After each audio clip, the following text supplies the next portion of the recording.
पुणे विद्यापीठातून त्यांनी इलेक्ट्रॉनिक्स विषयामध्ये पदवी घेतली आणि ICFA मधून मॅनेजमेंटची डिग्री घेतली. माहिती तंत्रज्ञान अर्थात IT क्षेत्रातील जवळजवळ 15 वर्षांचा अनुभव त्यांच्या गाठीशी आहे आणि भारताबरोबरच सिंगापूर, ऑस्ट्रेलिया, मलेशिया या देशांमध्ये त्यांनी IT सेक्टरमध्ये काम केलेलं आहे. मॅग्नम ओपस या कंपनीची त्यांनी स्थापना केली. भारत सरकारच्या निरनिराळ्या योजना ज्या असतात त्यांना पूरक अशी टेक्नॉलॉजिकल म्हणजे तांत्रिक यंत्रणा तयार करण्याचं काम ही कंपनी करते. तंत्रज्ञानाचा वापर करून सामाजिक विषय, सामाजिक आव्हानं यांचा मुकाबला सरकारी यंत्रणा कशा करू शकतील हे पाहण्याचा त्यांचा प्रयत्न असतो. आणि विशेष म्हणजे केवळ नवनवीन कल्पना फक्त विचार करून ते थांबत नाही, तर त्या यशस्वीपणे अंमलातसुद्धा आणतात. आणि त्याचं काही उदाहरणं जर आपल्याला पाहिजे असतील तर जसं लहान मुलींना वाचवण्यासाठी त्यांनी सायलेंट ऑब्झर्वर आणला, ॲक्टिव्ह ट्रॅकर अशा यंत्रणा आणल्या, त्यांनी विकसित केल्या. त्याला विरोधही झाला. तो का झाला ते आपण त्यांच्या बोलण्यातून जाणून घेऊ. GPS अर्थात ग्लोबल पोझिशनिंग सिस्टीमचा वापर करून रेशनिंग व्यवस्थेमध्ये काही सुधारणा घडवता येतील का, रेशनची पूर्णची सिस्टीम आहे त्याचा काही चांगले सुधारणा घडू येऊ शकतील का, अशी योजना त्यांनी राबवली. त्यांना नॅस्कॉम फाउंडेशन, इंडिया या संस्थांनी त्यांच्या कामाची दखल घेतली, त्यांना पुरस्कार दिले. आणि त्यांचा असा विचार आहे की स्वतःची स्वप्न साकार करण्यासाठी त्यांनी आजवर जो संघर्ष केला आहे तो अवघा 1% संघर्ष आहे असं ते मानतात. अजून खूप मोठा पल्ला गाठायचा आहे. गिरीशजी, तुमच्या स्वप्नपूर्तीसाठी शुभेच्छा आणि या वेद संमेलनामध्ये आपलं स्वागत. गिरीश, तुझं स्वागत वेदमध्ये. प्रत्येकाचं एक लहानपणीचं स्वप्न असतं, मला अमुक बनायचं आहे, मला तमुक बनायचं आहे. तर ना तुझं पहिलं स्वप्न काय होतं, कोण बनायचं होतं तुला? तुझं गाव कुठलं पहिल्यांदा? माझं गाव संगमनेर, अहमदनगर जिल्ह्यामध्ये. आणि सगळ्यात पहिल्यांदा मला आठवतं, मला 10वीला असताना मला इंजिनियर बनायचं होतं इलेक्ट्रॉनिक्समध्ये. पण मी मेरिटमध्ये आलो नाही आणि मी वेटिंगला पहिला आलो. त्यामुळे मग मला BSc करावं लागलं. मग मी BSc इलेक्ट्रॉनिक्स केलं. इलेक्ट्रॉनिक्सचा हट्ट सोडला नाही, तिथे पण मी BSc इलेक्ट्रॉनिक्स केलं. मग BSc करताना 3 वर्षाचा तो जो पिरियड होता तो थोडासा ऑफबीट पिरियड सुरुवातीला, कारण बरोबरचे मित्र सगळे मेडिकल किंवा इंजिनिअरिंगला गेले होते आणि मी एकटाच BScला उरलो होतो. मग त्या 3 वर्षात करायचं काय म्हणून मग तबला शिकलो. NCC केलं 3 वर्ष. मग NCC करत असताना ज्यावेळेस 3rd इयरला गेलो त्यावेळेस वाटलं की आपण आर्मी जॉईन करूयात. मग फायनलचा रिझल्ट आला का कुणास ठाऊक, म्हणजे आपली परीक्षा झाल्यानंतर ग्रॅज्युएशनचे रिझल्ट खूप उशिरा लागतात आणि तोपर्यंत मी विसरलो होतो की मी काय परीक्षा पेपर दिलेत. आणि अचानक असं वाटायला लागलं की मी पास पण होईल की नाही. आणि आमच्या घरात असं होतं की नापास झालं तर घरी यायचं नाही. आणि पॅरलली तबला पण शिकत होतो. मग असं ठरवलं होतं की जर का फेल झालो तर ट्रेन पकडायची, बनारसला जायचं आणि तबलजी व्हायचं. पण सुदैवाने किंवा दुर्दैवाने पास झालो, फर्स्ट क्लासमध्ये पास झालो आणि मग MBAला ॲडमिशन घेतलं. MBA कुठल्या विषयामध्ये केलंस तू?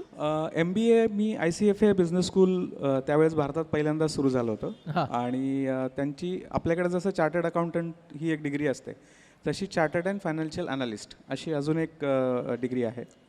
तर त्या इन्स्टिट्यूशनचं एक इंटिग्रेटेड प्रोग्राम होता, post graduate diploma in business administration आणि CFA असा इंटिग्रेटेड. म्हणजे PGDBA किंवा MBA हे मार्केटिंगमधनं होतं आणि CFA हे फायनान्स होतं.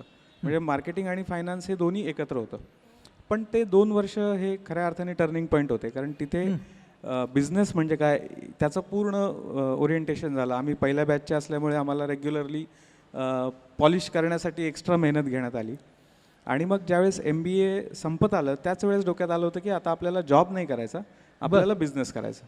मग तू जॉब केलाच नाही? मी जॉब केलाच नाही. मी MBA झाल्या इमिजिएटली बिझनेस करायला सुरुवात केली. आणि काय केलंस, कुठला बिझनेस? साधारण त्या काळामध्ये ITचं खूप सुरुवात झाली होती आणि आम्हाला MBAच्या सिलेबसमध्ये हार्वर्ड बिझनेस स्कूलच्या केस स्टडीज पण होत्या as a part of our curriculum. आणि IT सेक्टर त्यावेळेस अतिशय बूममध्ये होता. त्यावेळेस ERP नावाची कन्सेप्ट होती, एंटरप्राइज रिसोर्स प्लॅनिंग. असे मोठमोठ्या प्रकारचे सॉफ्टवेअर्स त्या काळात मोठ्या कंपन्यांनी वापरायला सुरुवात केली होती. त्यामुळे ERPमध्ये आपण बिझनेस करावा असं ठरवलं. मग असं म्हटलं की माझ्या MBAला माझा एक क्लासमेट होता आणि आम्ही रूम पार्टनर पण होतो, तर आम्ही दोघांनी मिळून ते करायचं ठरवलं. तो इंदोरचा होता. तर असं ठरलं की आपण इंदोरला करू, म्हणजे फसलं तरी गावाकडे कळणार नाही मी काय केलं. म्हणून मग मी इंदोरला गेलो. इंदोरला गेल्यानंतर ज्या दिवशी बिझनेस करायचं आमचं सगळं प्लॅनिंग ठरलं, संध्याकाळी त्याचे वडील आले आणि म्हणाले हे सगळं काय करायचं नाही, मी तुला स्टॉक एक्सचेंजची एक छत्री टाकून देतो आणि तू स्टॉक एक्सचेंजमध्ये बिझनेस सुरू कर. त्याचा फॅमिली बिझनेस होता. त्याच्यामुळे आमची पार्टनरशिप एक काही तासांची होती. पण मी इंदोरमध्ये पोचलेलो होतो. आता घरी सांगून आलो होतो की मी बिझनेस करायला चाललो. परत येणं शक्य नव्हतं. मग म्हटलं इंदोरमध्येच करू आणि पार्टनर पण गेलेला होता. बरं. पण एक डोक्यात प्लान होता काय करायचं. मग तिथे एक ॲप्टेकची इन्स्टिट्यूट होती. त्या इन्स्टिट्यूटमध्ये मी गेलो आणि त्यांना म्हटलं की माझ्या डोक्यात एक प्लान आहे. आणि त्यांना म्हटलं की मला तुमचं इन्फ्रास्ट्रक्चर ज्यावेळेस रिकामं असतं तर ते मला 2.5 तासाकरता पाहिजे. बरं. आणि ते तयार झाले. मग मी एक जाहिरात दिली. जाहिरात देण्यासाठी 15 दिवसाचं मला क्रेडिट मिळालं होतं. बरं. मला आठवतं साधारण 98ची गोष्ट होती. 13,000 रुपयाची पहिली जाहिरात दिली होती. आणि ती जाहिरात अशी होती की पहिले अंडा की पहिलं मुर्गी. हं. म्हणजे मी ग्रॅज्युएट झालो आहे पण माझ्याकडे एक्सपिरियन्स नाही आहे. आणि एक्सपिरियन्स नाही आहे म्हणून जॉब नाही आहे. आणि जॉब नाही आहे म्हणून एक्सपिरियन्स नाही आहे. तर हां. पहिलं अंडा की पहिली मुर्गी, हां. What come first. आणि खाली लिहिलं होतं how to break ice, contact grape wine. म्हणजे माझं पहिल्या कंपनीचं नाव होतं ग्रेप वाईन टेक्नॉलॉजीज. बरं. अशी ती एक जाहिरात दिली आणि खूप गर्दी झाली मग दुसऱ्या दिवशी तिथे. बरं. आणि मग मी त्यांच्याकडनं एक 10,000 रुपये फीज चार्ज केली हां. की जे इंजिनियर्स IT इंजिनियर्स पासआउट झालेत आणि ज्यांना एक्सपिरियन्स नसल्यामुळे जॉब मिळत नाही आहेत अशा लोकांना मी टार्गेट केलं. एक 10 जणांचं ॲडमिशन झालं. खूप लोकांना मी नाही म्हणून सांगितलं त्यावेळेस. आणि माझ्या डोक्यात एक प्रोजेक्ट होता. तो प्रोजेक्ट मी त्यांच्याकडनं करून घेतला. म्हणजे मला हार्डली 3-4 दिवसात माझ्याकडे 1 लाख रुपये जमा झालेले होते. IT इन्फ्रास्ट्रक्चर होतं. त्यांना मला 1,500 रुपये रेंट द्यायचा होता पर स्टुडंट. आणि पहिली जी माझी 10 जणांची जी टीम होती साधारण 6 महिन्याच्या आत त्यातले 3 जण सिंगापूरला पोहोचले होते. कसं काय? म्हणजे काय तयार केलं तुम्ही? आम्ही तयार म्हणजे एक मी जे शिकलो होतो ERP मगाशी जे सांगितलं, हां. आम्हाला सिलेबसमध्ये ओरॅकल फायनान्शियल एक सॉफ्टवेअर असतं त्याचं आम्हाला ट्रेनिंग दिलेलं होतं. आणि आम्ही CFA करत असताना आम्हाला ऑप्शन्स आणि फ्युचर्स या फायनान्शियल सिक्युरिटीज आता बऱ्यापैकी आहेत पण त्यावेळेस नवीन होतं. म्हणजे आपल्याला अजूनही शेअर्स माहिती आहेत, डिबेंचर्स माहिती आहेत, आपण असेटमध्ये इन्व्हेस्टमेंट करतो. पण ऑप्शन्स आणि फ्युचर्स ही कन्सेप्ट त्या काळात खूपच नवीन होती. म्हणजे आपल्या CAच्या सिलेबसमध्ये पण त्या फारशा गोष्टी नव्हत्या. पण मी ते शिकलेलं होतं. आणि ज्यावेळेस एखाद्या कंपनीमध्ये सॉफ्टवेअर इम्प्लिमेंट होतं तर त्यावेळेस ह्या सगळ्या विषयांचा अभ्यास लागतो. बरं. तर ती जी 10 जण आली होती त्यांना मी तो विषय शिकवला जो बाहेर कोणालाच माहिती नाही. ओके. आणि इन बिटवीन ERPचे असे वेगवेगळे सेमिनार व्हायचे. तर त्या सेमिनारमध्ये एका सेमिनारमध्ये त्यावेळेस मला बोलवलं होतं तिकडे. आणि तिथे माझी एक जॉन स्टीफन म्हणून एक सिंगापूरमधून आले होते. ते लोटस नोट याचे मास्टर होते आणि त्यांनी त्याच्यावर प्रेझेंटेशन केलं होतं. तिथे त्यांची आणि माझी ओळख झाली. आणि त्यांनी मग मला एकदा फॅक्स पाठवला की यू कम टू सिंगापूर.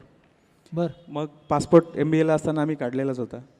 आणि मग मी सिंगापूरला गेलो. म्हणजे खूप घटना प्रत्येक वेळेस घडत आलेल्या आहेत आत्तापर्यंत. सिंगापूरला आयुष्यात पहिल्यांदाच भारताच्या बाहेर तर मुंबईवरनं फ्लाईट होतं. रात्री मी त्यांना फोन केला की मी सकाळी 7 वाजता सिंगापूर टाईमला पोचतो आहे. तर ते म्हणाले की I will come to pick you up. सिंगापूरला मी सकाळी 7 वाजता पोचलो. 7 वाजता पोचल्यावर त्यांना फोन केला पण त्यांचा फोन नॉट रिचेबल होता. सिंगापूरचं एअरपोर्ट खूप मोठं आहे. म्हटलं झोपले असतील, थोड्या वेळाने लागेल. साधारण 9 वाजता मी फोन केला तर त्यावेळेस व्हॉईस मेसेज मला आला की my father has expired and that's why I had to leave to Canada so I will be coming back after 1 month. म्हणजे ज्या माणसाने बोलवलं होतं तोच एक माणूस ओळखीचा होता, बाकी कोणीच ओळखीचं नव्हतं. आणि माझ्या खिशात काहीतरी 300-400 सिंगापूर डॉलर्स ते जे 1 लाख होते त्याच्यातला काही पार्ट माझ्याकडे शिल्लक होता. मग मी तिथे थोडा वेळ बसलो एअरपोर्टला आणि काही साऊथ इंडियन्स दिसले. मी गोरा गोमटा त्यामुळे लोकांना वाटतं की मी पण साऊथ इंडियन आहे. त्याच्यामुळे ते येऊन माझ्याशी बोलायला लागले. तर तमिळ बोलत होते. तिकडे तमिळ लँग्वेज मेजॉरिटी वापरली जाते. मग मी थोडं इंग्लिश असं कसं करत सगळ्यात स्वस्त जागा कुठली आहे ते विचारलं. मग त्यांनी मला डॉर्मेटरी सांगितली $40 पर डे. तर तोपर्यंत डॉर्मेटरी म्हणजे काय माहिती नव्हतं पण म्हटलं ठीक आहे $40 सगळ्यात स्वस्त, मग तिथे जाऊन राहू. आणि मग गेलो तर डॉर्मेटरी म्हणजे मोठा हॉल आणि तिथे 8 बेड होते पण नीट क्लीन हायजीन AC वगैरे सगळं होतं. मग तिथे राहायची सोय झाली. म्हटलं 14 दिवसांचा व्हिसा आहे, आता आलोयच आहे तर सिंगापूर बघू, काय करता येईल ते 14 दिवस काढतायचा प्रयत्न करू, नाहीतर परत जाऊ. मग 2-3 दिवस पायी सगळीकडे सिंगापूर फिरलो आणि पेपर वाचायचं होतं. तिथे असे 100-100 पानांचे न्यूजपेपर्स, आपल्याकडे त्यावेळेस 7-8 पानांचेच असायचे. मग त्याच्यात एकदा असंच वाचता कळलं की खूप तिथे जाहिराती यायच्या की ह्या प्रकारच्या डेव्हलपर्स पाहिजेत, ह्या प्रकारचे इंजिनियर्स पाहिजेत. मग एक कल्पना सुचली, म्हटलं आपण ह्या कंपन्यांना जाऊन का नाही भेटायला, की तुम्ही इंजिनियर्स रिक्रूट करायच्या ऐवजी तुम्ही ते काम मला द्या, मी ते काम तुम्हाला तयार करून देतो. मग मी कॉन्टॅक्ट करायला सुरुवात केली. ज्या कंपनीनी स्टाफ रिक्रुटमेंट करायचं आहे त्या कंपनीला मी फोन करायला लागलो की स्टाफच्या ऐवजी मी तुम्हाला सॉफ्टवेअरच बनवून देतो. त्यात एका चायनीज कंपनीने मला वेळ दिली. ती जवळपास 40 मजली बिल्डिंग होती आणि वेगवेगळ्या प्रकारच्या लिफ्ट्स. तर मी तिथे पोचायला 5 मिनटं उशीर केला. तर त्यांनी मला चहा दिला, सगळं छान छान बोलले, कुठनं आलात, काय आलात, आणि त्यांनी सांगितले की तुम्ही 5 मिनटं उशिरा आलात, त्यामुळं मी इट्स ओके, आपण नेक्स्ट टाईम बघू. आणि मला काही त्यांनी बोलले नाही, काय नाही, आणि मला परत यावं लागलं. मग म्हटलं 5 मिनटानंतर खूप काही होऊ शकतं 5 मिनटात. मग तिथून पुढे मग मी म्हटलं की हे बोलवत आहेत याच्या अर्थी याच्यात काहीतरी अर्थ आहे. 14व्या दिवसा माझा व्हिसा संपायच्या 3 दिवस आधी मला एक ऑर्डर मिळाली आणि मी परत आलो आणि जी 10 लोकं होती त्यातले 3 जणांना घेऊन पुढच्या महिन्यात परत गेलो. ह्या सगळ्यामध्ये सरकारी यंत्रणांबरोबर काम करावं एक उद्योजक म्हणून, हा निर्णय तू कधी घेतलास आणि का घेतलास? 2003-04ला मी लग्न झाल्यानंतर असं ठरवलं की आता परत भारतात राहायचं. तोपर्यंत बाहेरचं सगळं सेटलमेंट झालं होतं. मेजॉरिटी आमचा जो काही स्टाफ, कारण आमचं IT म्हटल्यावर फक्त कॉम्प्युटर आणि लोकं, आमच्याकडे काय मॅन्युफॅक्चरिंग वगैरे काही असं नसतं. त्यामुळं मेजॉरिटी आमच्या क्लायंट्सनी आमच्या स्टाफला रिक्रूट केलं. तेच त्यांच्या प्रोजेक्टवर पुढे काम करत राहिले. त्यामुळे कुठे कामही थांबलं नाही. एक साधारण 6 महिन्यात मी त्या सगळ्या सेटलमेंट केल्या आणि पुण्यात परत आलो. म्हणजे मलेशिया, सिंगापूर, ऑस्ट्रेलिया ही सगळी ऑपरेशन्स बंद करून मी परत पुण्यामध्ये परत आलो. एकदा इलेक्ट्रिसिटी बिलच्या संदर्भात आमच्या फ्लॅट ओनरनी काहीतरी विषय झाला. मग मी ती साधारण प्रोसेस बघितली तर आपल्याकडे खूप कॉम्प्लिकेटेड आहे. मग मी मला आठवतं मी सिंगापूरला ज्यावेळेस फ्लॅट भाड्याने घेतला होता त्यावेळेस मला तिथल्या फ्लॅट ओनरनी आणि तिथल्या एजंटनी सांगितलं की तुमच्या नावाने अर्धा तासात इलेक्ट्रिसिटी कनेक्शन होईल, 1 तासात तुमच्या नावाने टेलिफोन कनेक्शन येईल आणि 24 तासात तुमच्याकडे तुमच्या नावाने टेलिफोन नंबर येईल. ही गोष्ट 1999-2000ची आहे. आपल्याकडे मी जर का भाडेकरू आहे पण इलेक्ट्रिसिटीचं बिल ओनरच्याच नावाने येतं आणि तो मला कुठेतरी दाखला म्हणून द्यायचा असेल की मी इथे राहतो तर ते लागत नाही. मी राहत असलो तरी मला तर रेंट ॲग्रीमेंट द्यावं लागतं. म्हणजे मला एक एक्स्ट्रा ॲग्रीमेंट करा, ते रजिस्टर करा, ते नोटरी करा. मग म्हटलं हे खूप सगळं कॉम्प्लिकेटेड आहे, मग असं सिंगापूरमध्ये का नाही? मग माझ्या लक्षात आले की तिकडे ह्या सगळ्या गोष्टींमध्ये टेक्नॉलॉजीचा खूप मोठा रोल आहे. गव्हर्नन्सचा महत्त्वाचा रोल आहे. म्हटलं असंच टेक्नॉलॉजीचा वापर इतर कुठल्या कुठल्या ठिकाणी करता येईल. आणि मग मला ते स्ट्राईक झालं की आपण आत्तापर्यंत IT मध्येच काम करतोय, तर हेच IT टेक्नॉलॉजी आपण सोशल इनिशिएटिव्हसाठी का वापरू नये? म्हणून मग मी वेगळ्या पद्धतीने गव्हर्नमेंटचा अभ्यास करायला सुरुवात केली आणि मलाच जाणवलं की मलाच खूप गोष्टी माहिती नाही आहेत, पण चर्चा करायला मी खूप पुढं असतो. हे सरकारला असं जमत नाही, हे इकडं करप्शन आहे, हे असं होतंय, तसं होतंय. आणि सामान्य नागरिक म्हणून आपण काय करायला पाहिजे, तर जर का आपल्याला माहितीच नाही की हे नक्की काय असतं, जातीचा दाखला कुठे मिळतो, तहसीलदार म्हणजे काय असतो, हेच जर का, आणि आपल्या शिक्षणात 5वीपर्यंतच आहे, त्याच्यानंतर ते शिक्षणात पण नाही. हा एक मोठा ड्रॉबॅक मला त्याच्यामध्ये जाणवला. आणि मग एक विषय मी वाचायला लागलो. मग गव्हर्नमेंटचे GR म्हणजे काय ते वाचायला लागलो. मग शासकीय भाषा कळली. असे एक गोष्टी लक्षात यायला लागल्या. आणि मग काही सरकारी अधिकारी मला भेटले. उदाहरणार्थ लक्ष्मीकांत देशमुख जे स्पोर्ट्सला डायरेक्टर होते, त्याच्यानंतर कोल्हापूरला ते कलेक्टर म्हणून गेले. चंद्रकांत दळवी म्हणून होते, पुण्याला कलेक्टर होते. तर असे काही सरकारी अधिकारी भेटले आणि त्यांच्याकडनं मग अजून माहिती, मग मला काही आयडिया सुचायला लागल्या. राशनिंगमध्ये आपण म्हणतो की अन्नधान्य मिळत नाही, तर नक्की काय घोळ होतो याचा मी एकदा अभ्यास करायचं ठरवलं. मी अनेक पुरवठा अधिकाऱ्यांना जाऊन भेटायचो की असं का होतं की सगळेजण म्हणतात की राशन वाटपमध्ये भ्रष्टाचार होतो, सगळ्यांना माहिती आहे, पण म्हटलं सोल्युशनविषयी कोणी का बोलत नाही किंवा त्याच्यावर काय पर्याय आहेत, नक्की काय आहे. तर एका सोलापूरच्या सप्लाय ऑफिसरला मी विचारलं की समजा मी रॉकेल वितरण मला करायचं आहे, मला ठेकेदार व्हायचं आहे, मी जर का इमानदारीने काम केलं, मी कुठलाही भ्रष्टाचार करणार नाही, इमानदारीने मी जर का काम केलं तर रॉकेलचा ठेकेदार म्हणून मला दर महिन्याला किती पैसे मिळू शकतील? तर त्यांनी मला सांगितलं 3,500 रुपये.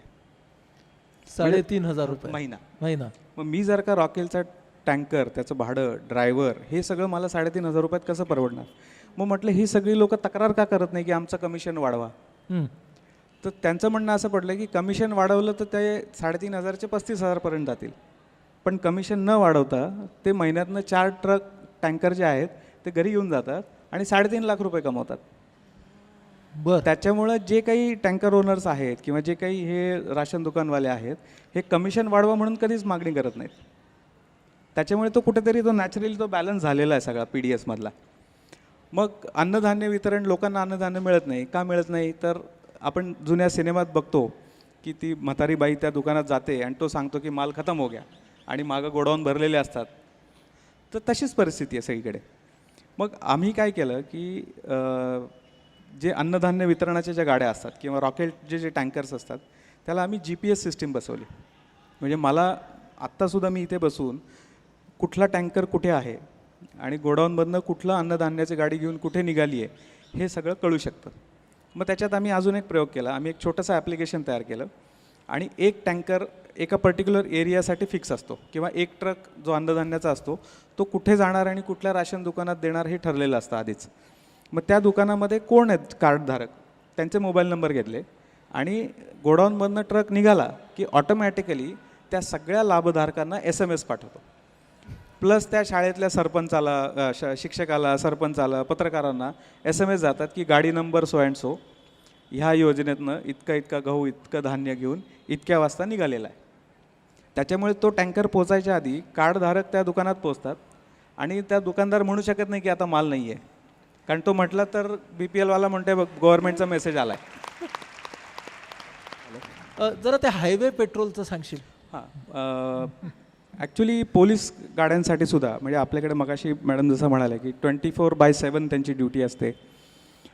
रात्रीचं जी गस्तेच्या ज्या गाड्या असतात पेट्रोलिंगच्या गाड्या, तर बऱ्याच वेळा असं गमतीने बोललं जातं की ते काय पेट्रोलिंग करत नाहीत, कुठेतरी ढाब्यावर बसलेले असतात किंवा जे काही प्रकार चालतात आणि त्याच्यामुळे मग चोऱ्या होतात. आणि पुणे कोल्हापूर या रोडला नेहमी 1-2 वर्षापूर्वी बातम्या यायच्या की ही बस लुटली गेली किंवा ही कार थांबवली रात्री आणि त्यांना लुटलं. मग सांगली आणि कोल्हापूर पोलिसांनी मिळून आम्ही एक त्या पोलिसांच्या गाड्यांवर GPS सिस्टीम लावली. ती सिस्टीममध्ये अशा प्रकारे प्रोग्रामिंग केलं की ती गाडी जर का रात्री 11 वाजल्यापासून सकाळी 7 वाजेपर्यंत 20 मिनटं जरी एका ठिकाणी थांबली तरी त्या गाडीतनं एक SMS जनरेट होईल आणि तो SMS SP ला जाईल डायरेक्टली. आणि जवळपास आता 1.5-2 वर्ष झालं पुणे कोल्हापूर रस्त्यावर एकही बस लुटलेली नाही. आता तुझ्या सर्व बाजूंनी प्रसिद्ध असलेल्या आपण विषयाकडे येऊया आणि तो म्हणजे हा सायलेंट ट्रॅकर ॲक्टिव्ह ऑब्झर्वर की ज्याच्यासाठी तू अनेक राज्यांच्या मध्ये आता तो सगळा प्रकार पोहोचलेला आहे. त्या गोष्टीकडे येऊया. हा जो विषय आहे स्त्रीभ्रूण हत्या किंवा गर्भलिंग निदान करणं सोनोग्राफी मशीनचा वापर करून आणि मग गर्भातच मुलींची हत्या करणं, 2011ची जी जनगणना झाली आत्ता भारतामध्ये त्याच्यात महाराष्ट्राचा जो सेक्स रेशो आहे हा 833 म्हणजे 1000 मुलांना 833 मुली 833 आहेत, जो 2001 मध्ये 914 होता. 883 आहे हां, जो 2001 मध्ये 914 होता. म्हणजे 1000 मुलं जन्माला आली तर 883 मुलं जन्माला येतात. हां, मुली जन्माला येतात. हां. आता याचा परिणाम काय होतो, कसं होतं, तर हा फार प्रचंड गंभीर आणि खूप सिरियस विषय आहे. कोल्हापूरमध्ये काय झालं की ज्यावेळेस लक्ष्मीकांत देशमुखांची कोल्हापूरला कलेक्टर म्हणून बदली झाली तर नॉर्मली काय असतं की एखादा कलेक्टर हा त्या जिल्ह्याचा हेड असतो, तर त्या जिल्ह्यामध्ये कुठले कुठले इश्यूज आहेत त्याची ते लिस्ट करतात. तर तसं त्या प्रॉब्लेममध्ये त्यांनी मला एक शेअर केली आणि त्या लिस्टमध्ये कोल्हापूरमध्ये मुलींचं प्रमाण कमी आहे असा उल्लेख केलेला होता. बरं, आता हे थोडंसं आश्चर्याचं असं वाटलं कारण कोल्हापूर म्हटलं की देवी अंबाबाई, कोल्हापूर हा भारतातला पर कॅपिटा इन्कमनुसार सगळ्यात श्रीमंत जिल्हा, कोल्हापूर हिस्टॉरिकल पण आहे, सांस्कृतिक केंद्र सगळी कोल्हापूरमधनं सुरू झाली, प्रभात कोल्हापूरमधनं सुरू झाला.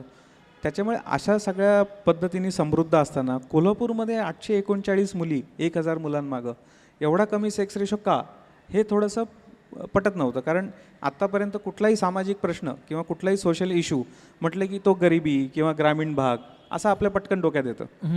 त्यामुळे कोल्हापूरमध्ये हे सगळं फेवरेबल असताना महाराष्ट्रामध्ये सगळ्यात कमी सेक्स रेशो कोल्हापूरमध्ये कसा आहे हाच पहिला प्रश्न पडला. बरं. मग त्याच्यानंतर मग नेहमीप्रमाणे एकेकाला भेटून अभ्यास करायला सुरुवात केली. मग तिथल्या आरोग्य अधिकाऱ्यांना भेटलो, मग त्याच्यासाठीचा जो कायदा आहे त्याचा अभ्यास केला, अनेक डॉक्टरांना भेटलो आणि 2 गोष्टी माझ्या लक्षात आल्या की कायदा केला, सगळं केलं, पण कायद्याची अंमलबजावणी होत नाही. अंमलबजावणी एवढ्या करता होत नाही की आज जर का मी तुम्हाला विचारलं की ठाण्यामध्ये किती महिला गरोदर आहेत सांगा, हे कसं शोधणार? त्यातल्या किती महिलांनी सोनोग्राफी केली हे सांगा, ते कसं कळणार? त्यातल्या सोनोग्राफी केलेल्यांची डिटेल्स काय आहेत ते सांगा, ते कसं कळणार?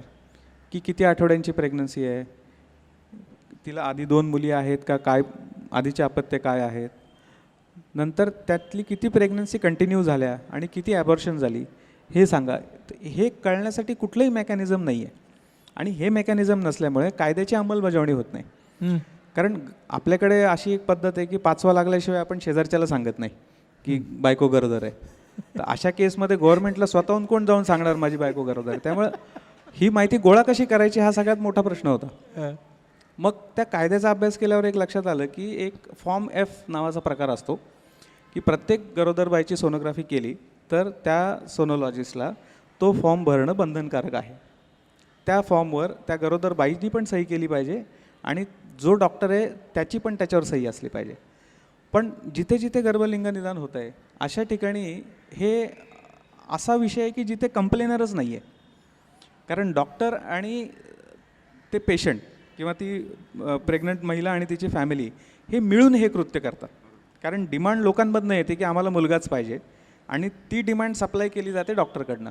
त्याच्यामुळे ते कुटुंब म्हणत नाही की आमचा फॉर्म भरा आणि आमची सही घ्या आणि डॉक्टर पण म्हणत नाही की आमचे फॉर्म भरा. त्याच्यामुळे जे रेकॉर्ड जनरेशन आहे ही जबाबदारी त्या डॉक्टरवर असते. पण त्यांनी फॉर्म भरला की नाही हे कळण्यासाठी यंत्रणाच नसल्यामुळे असे फॉर्म्सच तयार केले जात नाही. आणि दर महिन्याच्या 5 तारखेला प्रत्येक सोनोग्राफी सेंटरला हे F फॉर्म्स गव्हर्नमेंटला सबमिट करायचे असतात आणि त्याच्यावर मग वैद्यकीय अधिकाऱ्यांनी वेळ मिळाला तर कार्यवाही करायची असते. असा तो कायदा आहे. मग हे होत नाही आहे म्हटल्यावर म्हणजे पुरावेच जनरेट होत नाही आहेत तर ॲक्शन कशी घेणार? मग आम्ही एक ऑनलाईन सिस्टीम तयार करायचं ठरवलं की कोल्हापूरमध्ये 252 सोनोग्राफी सेंटर्स आहेत. मग त्या सगळ्या सोनोग्राफी सेंटर्सना जोडण्यासाठी आम्ही SaveTheBabyGirl.com या नावाखाली एक सॉफ्टवेअर तयार केलं. म्हणजे हा जो F फॉर्म त्यांना हाताने भरायचा आहे तो ते ऑनलाईन पद्धतीने भरतील. खूप विरोध झाला डॉक्टरांचा की हातानेच भरण्याला आम्हाला जमत नाही आहे, आता परत आम्ही ऑनलाईन, मग आमच्याकडे लाईट नसते, मग आमच्याकडे कॉम्प्युटर वापरता येत नाही. पण सुदैवाने डॉक्टर हा शिकलेला होता त्याच्यामुळे त्याला ते बोलता आलं नाही की मला कॉम्प्युटर वापरता येत नाही.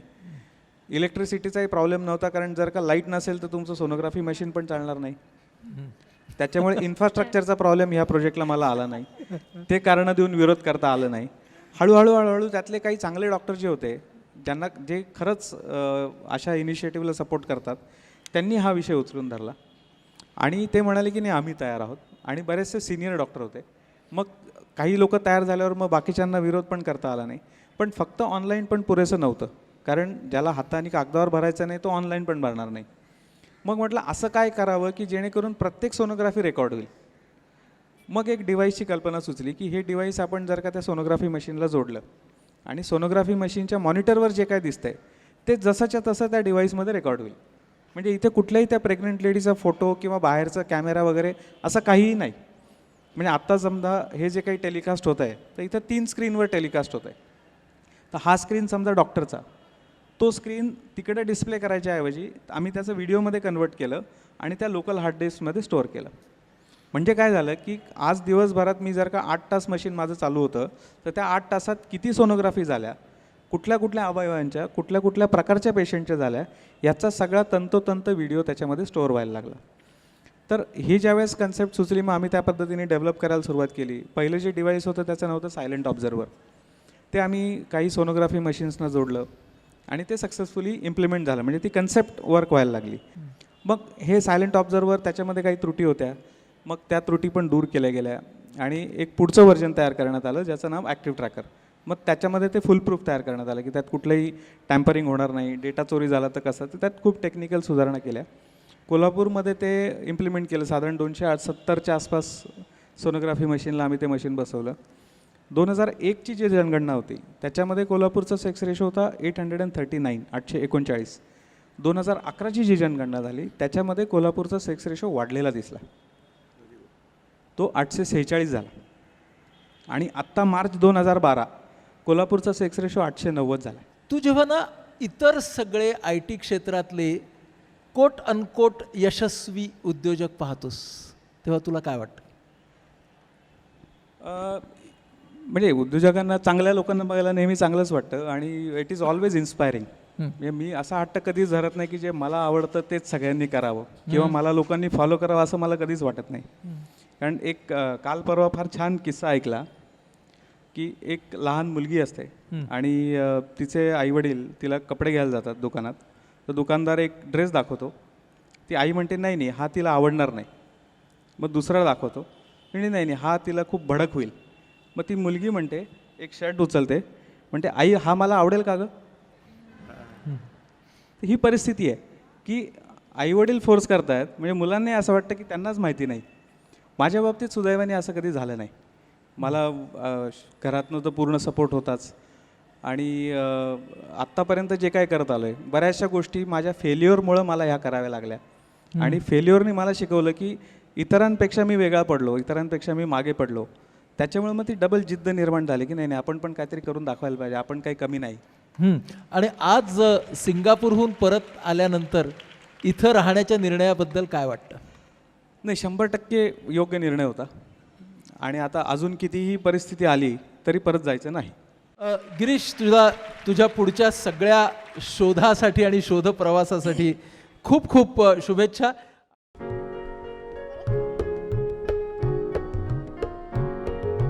टप टप थेंबे भरते घागर, लाटांनी हा सजतो सागर. टप टप थेंबे भरते घागर, लाटांनी हा सजतो सागर.